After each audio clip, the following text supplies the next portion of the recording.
Good morning, ladies and gentlemen.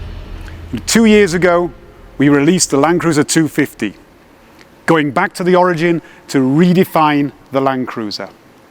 At the end of that presentation, for those of you with good memories, we promised that the 250 was just the beginning.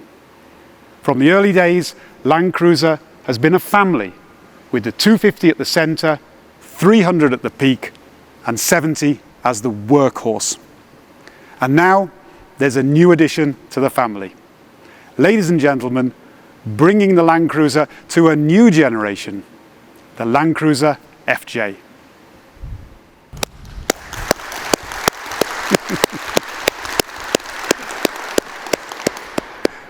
The Land Cruiser FJ is now here to bring the Land Cruiser experience to ever more people.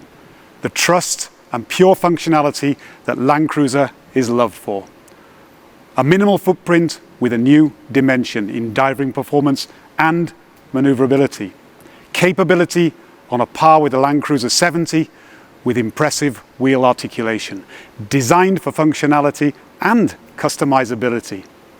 And all this, but now more accessible to a new group of people. And the family doesn't end there.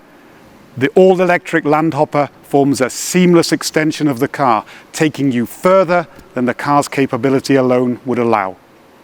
Ladies and gentlemen, with the all-new Land Cruiser FJ, we look forward to bringing the adventure of the Land Cruiser lifestyle to a new generation of customers. Thank you very much indeed.